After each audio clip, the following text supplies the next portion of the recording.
Igreja Evangélica Cristo é Vida, a sua cidade refúgio. Aleluia.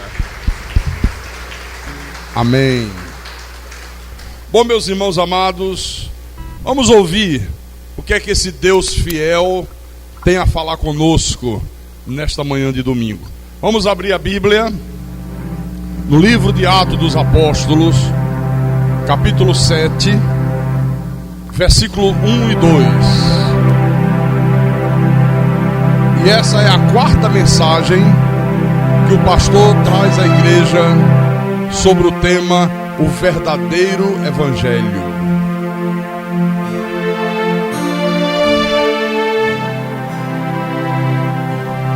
Todos acharam? Todos encontraram? Então acompanhe a leitura do texto bíblico. Então lhe perguntou o sumo sacerdote: porventura é isto assim? Estevão respondeu: varões, irmãos e pais, ouvi. O Deus da glória apareceu a Abraão, nosso pai, quando estava na Mesopotâmia, antes de habitar em Harã. Vamos orar ao nosso Deus para que a gente possa compreender o que Estevão quis transmitir com essa palavra. Que verdades espirituais Estevão estava transmitindo ao povo de Israel e àqueles membros do Sinédrio com esta pregação. Oremos ao nosso Deus agora.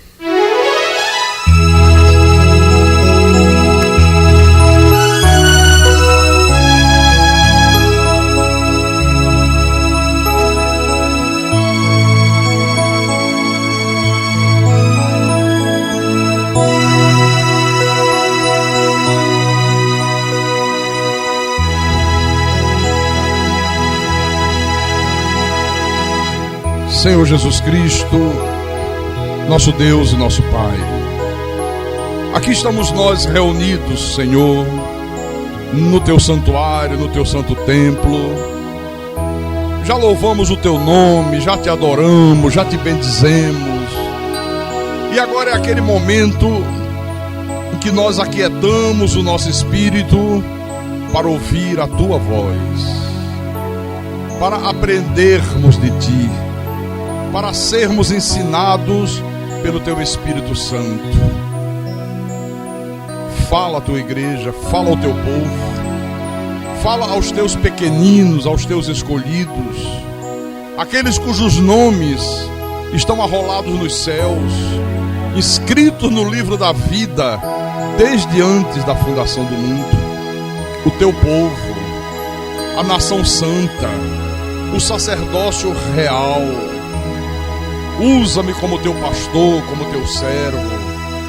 Capacita-me, meu Senhor, para que eu possa nesta manhã de domingo explanar a Tua palavra com verdade. Capacita-me porque a minha suficiência, ela vem do Senhor, o Deus Todo-Poderoso, para que tudo que seja proclamado desse altar seja para a Tua honra, para a Tua glória, seja para o Teu louvor e para o crescimento espiritual da Tua igreja. Eu Te peço em nome de Jesus, em nome do Senhor, e que todos que creem digam amém e amém. Diga graças a Deus. Descobrir por que a sarça não se queimava. De repente, Deus diz: Moisés, tira as sandálias dos pés, porque o lugar em que tu estás é terra santa. Aí aqui, no versículo 6, disse mais: eu sou o Deus de teu pai, o Deus de Abraão, o Deus de Isaque e o Deus de Jacó. Moisés escondeu o rosto porque temeu olhar para Deus. Você alguma vez já sentiu isso aqui? Olha, irmãos, esse é o princípio do Evangelho da graça de Deus. O temor, a reverência, a entrega total a Deus. Esse é o princípio do Evangelho da graça de Deus. Quando você vê as pessoas não demonstrarem temor, não demonstrarem um respeito para com Deus, não terem uma entrega total para Deus, alguma coisa de muito errado está acontecendo com ela. Eu lembro de Jó, você lembra de Jó? Jó passou por uma situação terrível, prova terrível Jó passou, né? Mas ele não sabia por que aquilo estava acontecendo, começou a falar coisas que não devia falar, chegou a dizer que Deus era injusto por permitir que aquilo acontecesse na vida dele. Agora eu pergunto, como é que terminou a história de Jó, você sabe? Como foi que terminou? Vamos ver. Abra lá no livro de Jó. Jó, capítulo 40. Falou muito. Mas vamos ver como é que terminou a história desse homem. Jó, capítulo 40, versículo 3 em diante. Então, Jó respondeu ao Senhor e disse: sou indigno, que te responderia eu? Ponho a mão na minha boca. Uma vez falei e não replicarei. Aliás, 2 vezes. Porém, não prosseguirei. Ponho a mão na minha boca. Diante da tua voz eu me calo. Diante da tua voz eu me rendo. Falei o que não devia falar. Não falo mais. Eu me rendo a ti. Amém? Mas vire a página no capítulo 42. Capítulo 42. Então respondeu Jó ao Senhor: bem sei que tudo podes, e nenhum dos teus planos pode ser frustrado. Quem é aquele, como dissestes, que sem conhecimento encobre o conselho? Na verdade, falei do que não entendia, coisas maravilhosas demais para mim, coisas que eu não conhecia. Escuta-me, pois havia dito e eu falarei. Eu te perguntarei e tu me ensinarás. Eu te conhecia só de ouvir, mas agora os meus olhos te veem. Por isso, me abomino e me arrependo no pó e na cinza. Alguma vez você já fez isso aqui? Alguma vez você já se arrependeu no pó e na cinza? Um arrependimento total, aquele arrependimento que faz você se prostrar completamente diante de Deus. Eu lembro do profeta Isaías, estamos aqui pertinho. Abra no livro de Isaías, capítulo 6, versículo 5. Eu estou mostrando exemplos bíblicos, viu? De que nenhuma pessoa predestinada por Deus pode ouvir a voz de Deus e continuar da mesma maneira que estava. Então, Isaías capítulo 6, versículo 5. Depois você lê todo o texto. É a história do chamamento de Isaías. Ele teve uma visão tremenda de Deus sentado no trono. Ele ouviu a voz do Deus da glória. E o que é que aconteceu?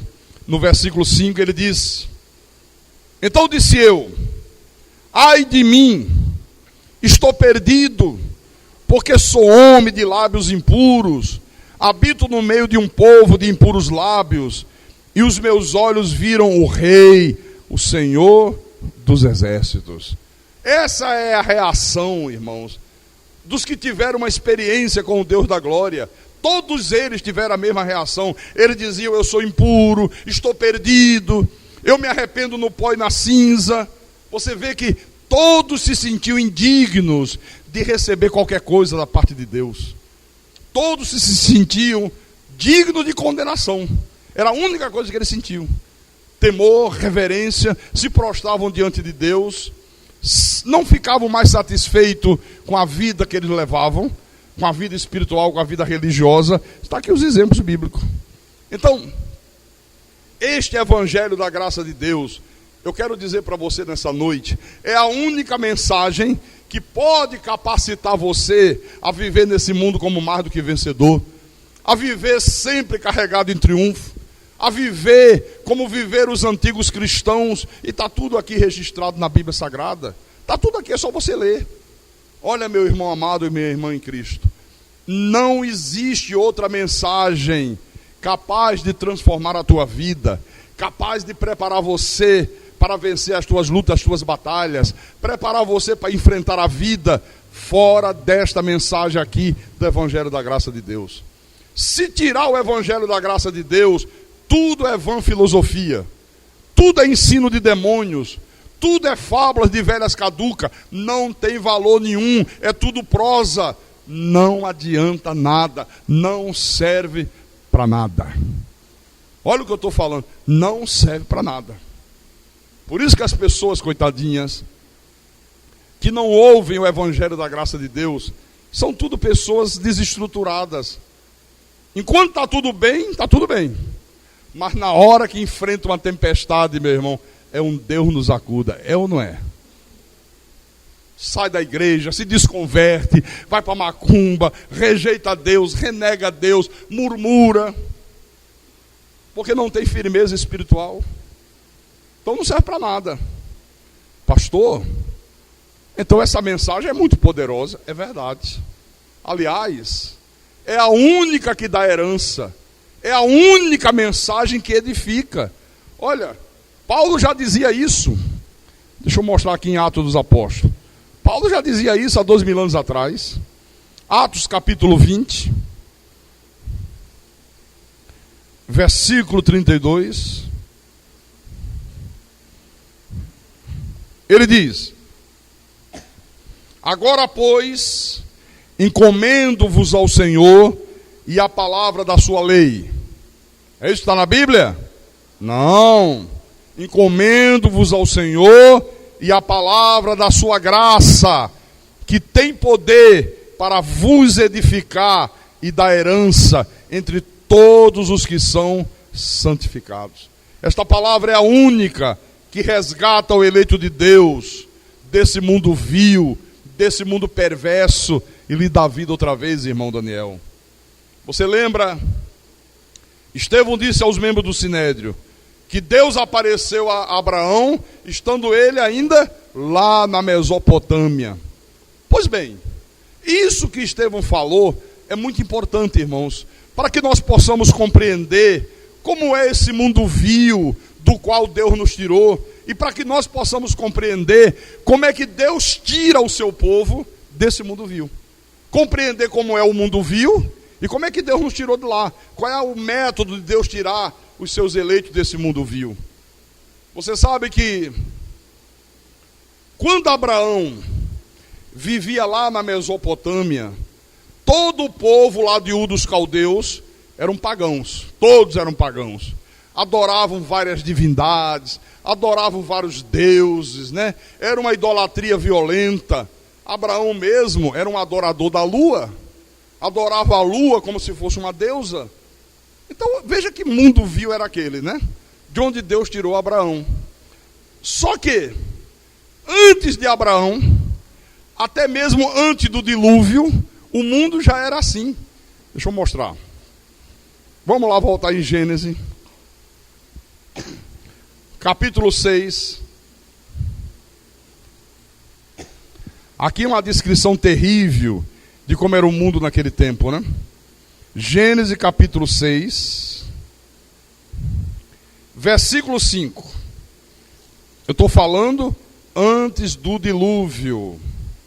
Então diz assim: viu o Senhor que a maldade do homem se havia multiplicado na terra, e que era continuamente mal todo desígnio do seu coração. Olha, irmãos, o mundo continua hoje do mesmo jeito. Não mudou nada. Continua da mesma forma. Quem é que não se lembra aqui da história de Sodoma e Gomorra? Os habitantes dessas duas cidades, olha, eles viviam dominados por toda sorte de vícios.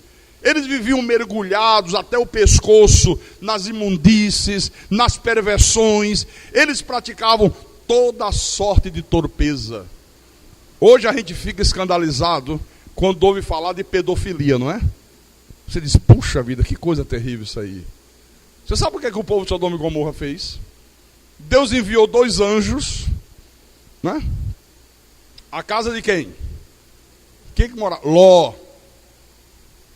E eram 2 anjos bonitos, né? Você sabe o que é que eles fizeram?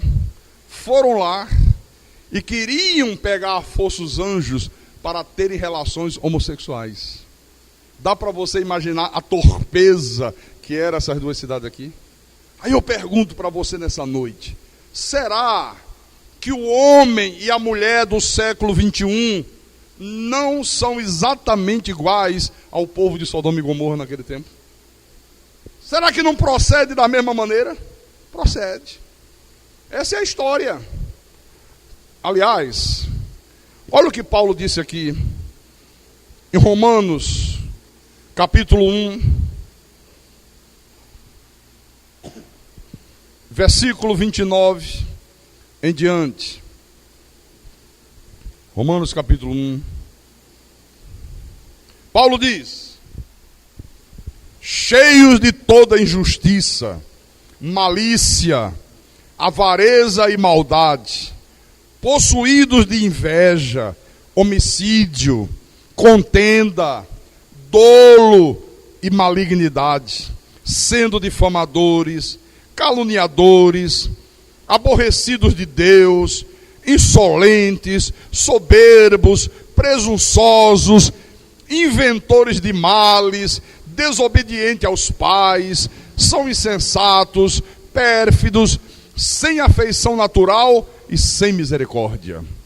Ora, conhecendo eles a sentença de Deus, de que são passíveis de morte os que tais coisas praticam, morte eterna, não somente as fazem, mas também aprovam os que assim procedem. Olha, irmão, essa é a condição do mundo sem Deus. Este é o retrato das grandes cidades do mundo. Esse é um retrato. Fortaleza, Recife, Rio de Janeiro, São Paulo, Londres, Nova York, Tóquio. Esse é o retrato.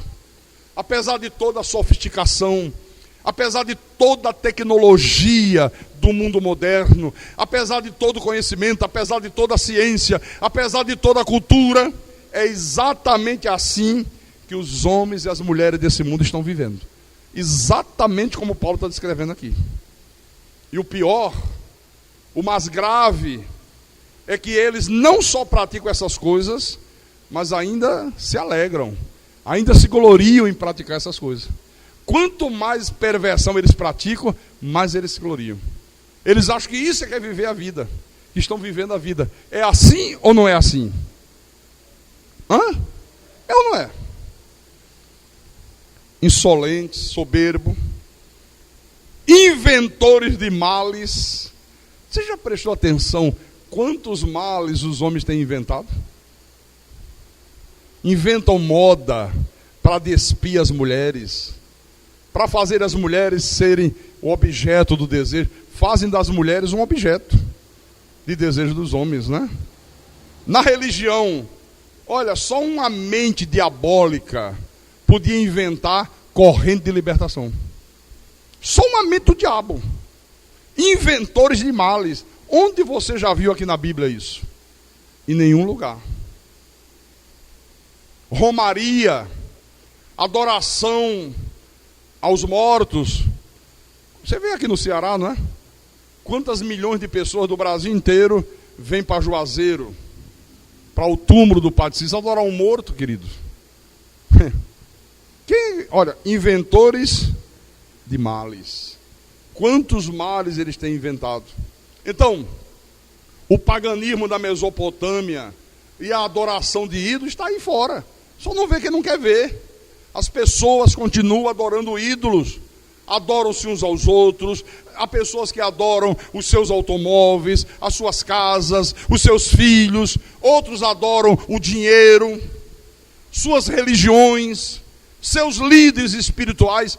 Existem pastores que são verdadeiros ídolos. As pessoas adoram, as pessoas idolatram aquele pastor. Isso é uma idolatria perversa. Está aí, só não vê quem não quiser ver, né? Você quer ver uma coisa?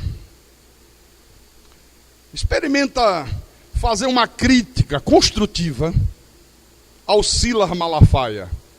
Olha, o povo da Assembleia de Deus vem com foice, martelo, inchado e dinamite para cima de você. Aquele outro que Só se comenta ele aí no mundo pentecostal.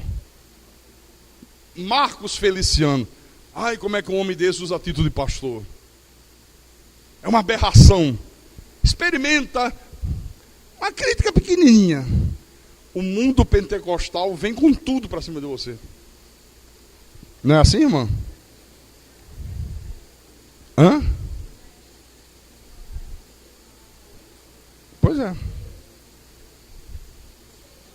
Pois é. Então, o mundo está cheio de adoração a ídolos, irmão. Essa geração que está aí, que rejeita o evangelho da graça de Deus, tem chegado a isso. É a isso que eles têm chegado, infelizmente.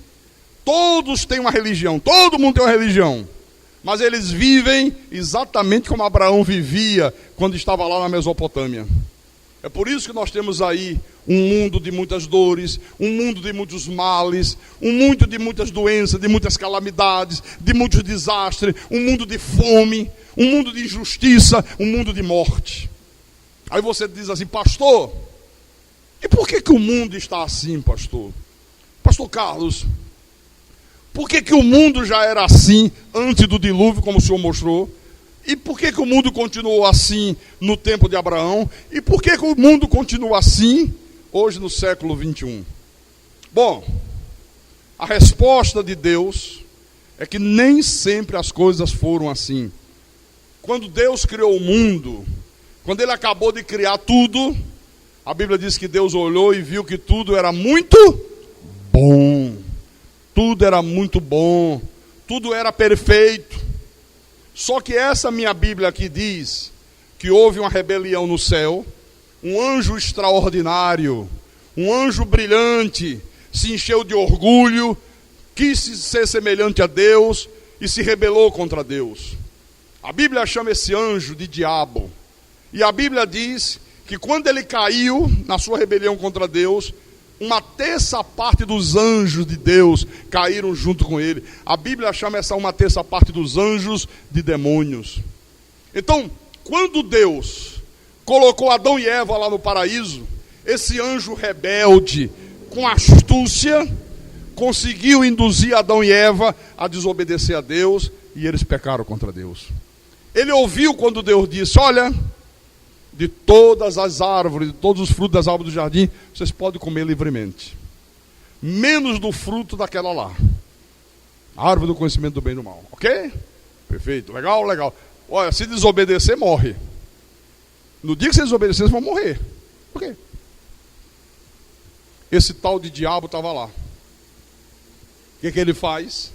Ele vai com astúcia e diz, Eva, é verdade que Deus disse que vocês não podem comer do fruto de nenhuma árvore do jardim? Olha, já inverteu tudo.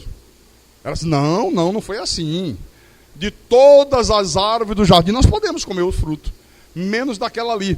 O Senhor disse que no dia que nós comermos, nós morreremos. Ah, Eva, é certo que vocês não morrerão. É o contrário.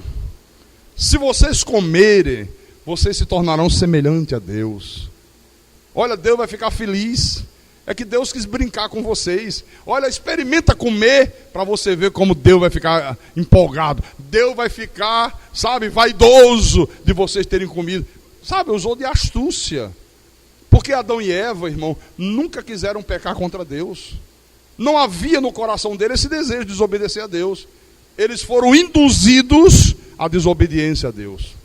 Pecaram, foram expulsos do paraíso, e a partir daí os problemas e as dificuldades começaram a existir nesse mundo. O mundo era perfeito, não havia doenças, não havia enfermidades, o homem não precisava derramar o suor para poder se manter. Deus proveu o homem de tudo, né? Aí começou a haver problema. Deixa eu voltar aqui em Gênesis 3, versículo 17, para você entender. Deus disse a Adão, visto que atendeste a voz de tua mulher, e comeste da árvore que eu te ordenara não comesses, maldita é a terra por tua causa. Em fadigas obterás dela o sustento durante os dias de tua vida. a terra se tornou maldita, e não somente o homem passou a sofrer, como também toda a criação de Deus. Paulo diz isso. Volta lá em Romanos, capítulo 8, versículo 22 e 23. O apóstolo disse: porque sabemos que toda a criação, a um só tempo, geme e suporta angústias até agora. E não somente ela, mas também nós, que temos as primícias do Espírito, igualmente gememos em nosso íntimo, aguardando a adoção de filhos, a redenção do nosso corpo. Olha, toda a criação geme. O homem, os animais, as flores, as árvores. Quando você vê aí enchente, terremotos, frio que mata milhares e milhares de pessoas, seca que mata, epidemias, os furacões, tudo isso, irmão, são os gemidos da criação. São os gemidos da criação. Não era assim no começo.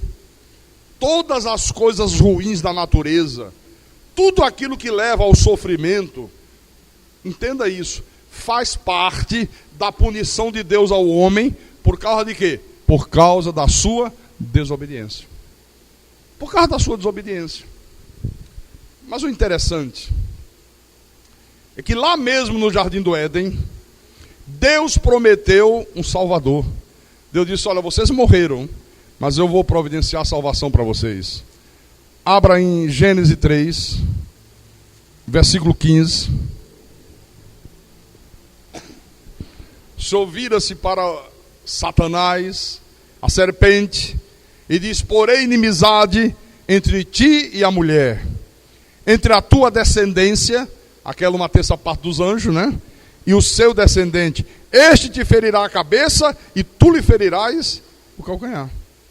Então é por causa desse Salvador que Deus prometeu que todos os filhos de Deus são salvos. Lá em Mateus capítulo 1, versículo 21, o anjo, quando apareceu a José, o anjo disse assim: José, a tua mulher, Maria, ela vai dar à luz um filho, você vai colocar nele o nome de Jesus, porque ele salvará o seu povo dos pecados dele. A Bíblia nunca diz que Jesus viria para salvar toda a humanidade. Ele salvará o seu povo. O seu povo. Pastor, mas todas as pessoas do mundo não são o povo de Deus, não formam o povo de Deus? Então por que é, pastor, que há pessoas que não são salvas? Sabe por que há pessoas que não são salvas? Porque a partir daquilo que aconteceu lá no paraíso, a partir daquilo que aconteceu lá no Jardim do Éden, Deus decidiu soberanamente que não apenas os seus filhos habitariam nesta terra, mas que também os filhos do diabo habitariam. Deus toma a decisão de permitir que aqueles anjos, aquela uma terça parte dos anjos, começasse também a existir nesse mundo num corpo de carne, igualzinho o meu, igualzinho o seu. Então, a partir dali, passou a existir nesse mundo os vasos de honra e os vasos de desonra. O joio e o trigo. As ovelhas e os cabritos. Os filhos de Deus e os filhos do diabo. Está aqui. Deixa eu voltar em Romanos. Romanos, capítulo 9. Olha, se ficar somente lendo Mateus, Marcos, Lucas e João, vai conhecer nada disso, irmão. Você já observou que a gente já foi lá, já veio cá e não passamos nem Mateus, nem Lucas, nem nada, né? Tem gente que passa a vida inteira só Mateus, Marcos, Lucas e João. E o cego de Jericó, e os leprosos, e a mulher hemorrágica, e o Zaqueu que desceu da árvore, e Pedro andando por cima das águas, e não sai disso. Não tem que conhecer o Evangelho. Romanos capítulo 9, versículo 21 em diante. Ou não tem o oleiro direito sobre a massa, para do mesmo barro fazer um vaso para honra e outro para desonra, do mesmo ventre. Que diremos, pois, se Deus querendo mostrar a sua ira e dar a conhecer o seu poder, suportou com muita longanimidade os vasos de ira preparados para perdição. Quer dizer que há nesse mundo pessoas que a Bíblia diz que Deus preparou como vasos de ira preparados para perdição, a fim de que também desse a conhecer as riquezas da sua glória em vasos de misericórdia, que para a glória preparou de antemão. Quer dizer que há vasos de ira e há vasos de misericórdia. No versículo 24, Paulo diz: os quais somos nós, a quem também chamou. É Deus que chama, não é o homem que vem, né? Não só dentre os judeus, mas também dentre os gentios. Então, os anjos rebeldes, eles assumem um corpo semelhante ao dos filhos de Deus. Paulo diz aqui que Deus fez os vasos de ira para mostrar a sua ira e para dar a conhecer o seu poder. Olha, os vasos de honra, aliás, os vasos de desonra, jamais crerão no Evangelho, jamais obedecerão a Deus, jamais serão salvos.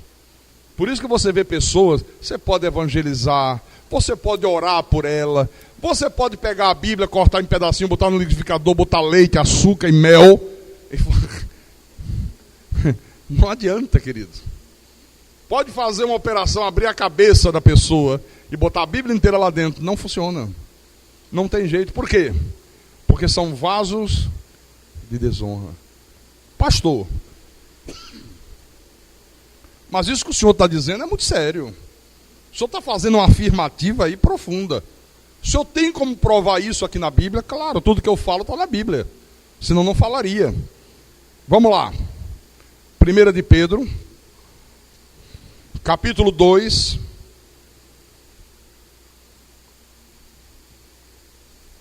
versículo 8. Diz assim: e pedra de tropeço e rocha de ofensa são estes os que tropeçam na palavra, sendo desobedientes para o que também foram postos.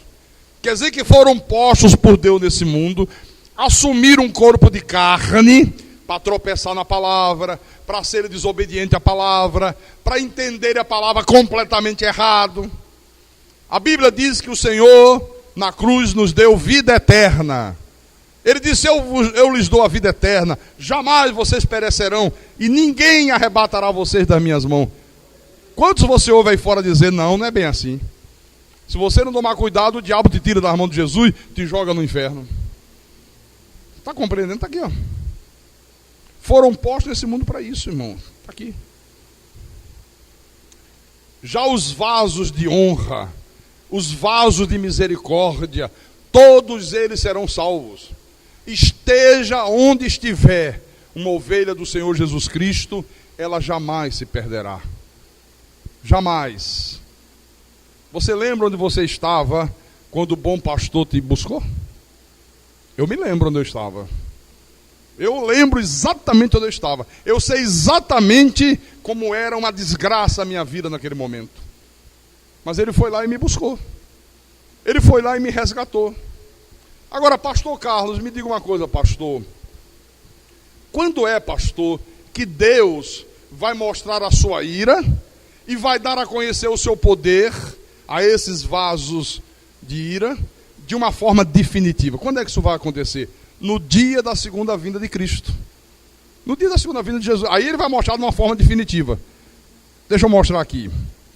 Mateus, capítulo 25. Versículo 31. Isso é Jesus falando sobre a sua segunda vinda, né? Então diz assim: quando vier o Filho do Homem na sua majestade, e todos os anjos com ele, então se assentará no trono da sua glória, e todas as nações serão reunidas em sua presença, e ele separará um dos outros, como o pastor separa dos cabritos as ovelhas, e porá as ovelhas à sua direita mas os cabritos à esquerda. Versículo 34.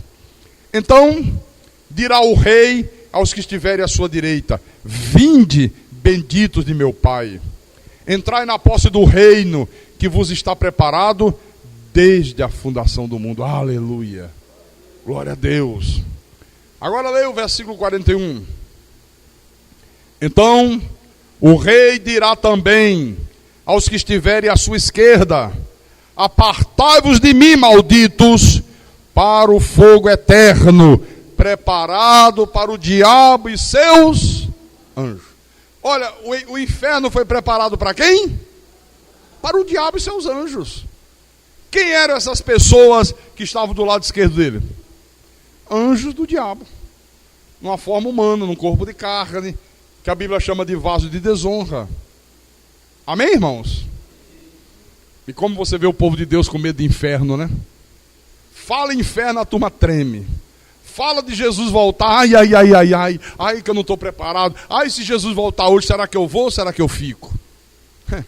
Cristão não pode ter dúvida, querido. Cristão não tem nenhuma dúvida quanto a isso. Bom, agora nós vamos poder entender por que Deus apareceu a Abraão. Por que ele apareceu a Abraão quando Abraão ainda estava lá na Mesopotâmia? Olha, irmão, Deus apareceu a Abraão para falar a Abraão do seu plano de salvação, para falar a Abraão da restauração que Deus vai efetuar nesse mundo. Deus apareceu a Abraão para dizer: Abraão, eu não abandonei os meus filhos. Você vê que, embora Abraão fosse um pagão, embora Abraão fosse um idólatra, embora outros filhos de Deus adorassem lá o pau, a pedra, os animais, Deus não os tinha abandonado. Quantos de nós viviam na idolatria? Quantos de vocês aqui viveram dentro da macumba, como eu vivi também? Quantos atolados no vício, nas drogas, na prostituição? Mas Deus nunca nos abandonou. Olha, e graças a Deus, meus irmãos, que é assim. Graças a Deus que é desta forma. Porque o que seria de nós se Deus nos tivesse deixado entregues a nós mesmos?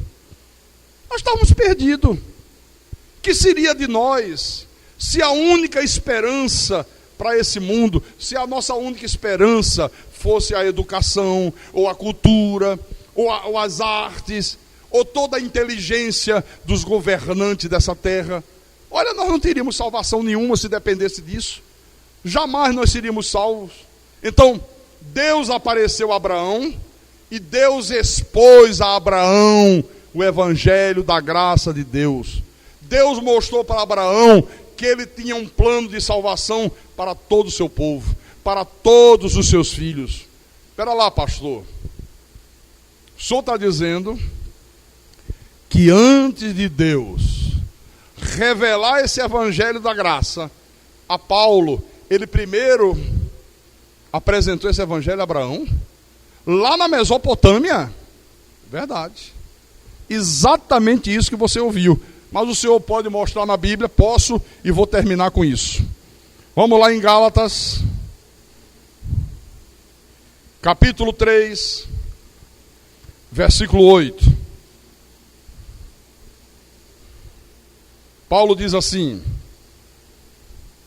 ora, tendo a Escritura previsto que Deus justificaria pela fé os gentios, pré-anunciou o evangelho a Abraão: em ti serão abençoados todos os povos.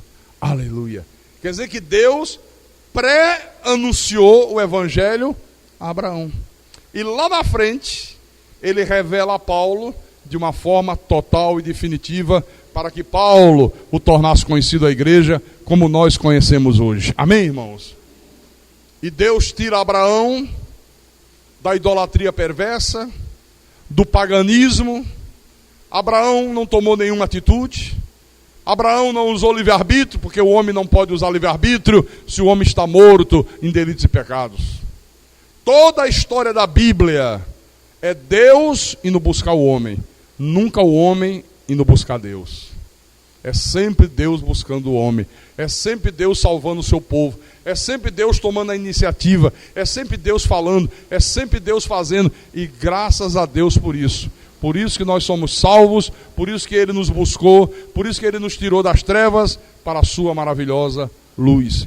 E nós somos gratos eternamente a Deus por isso. Amém, irmãos? E quem tem ouvidos, tímpanos de ovelha, não é esse ovelha aqui de orelha, não, isso aí todo mundo tem. Ouvidos espirituais. Quem tem ouvidos espirituais, que ouça o que o Espírito falou com a igreja nessa noite, em nome de Jesus e para a glória do Deus Todo-Poderoso. Aleluia!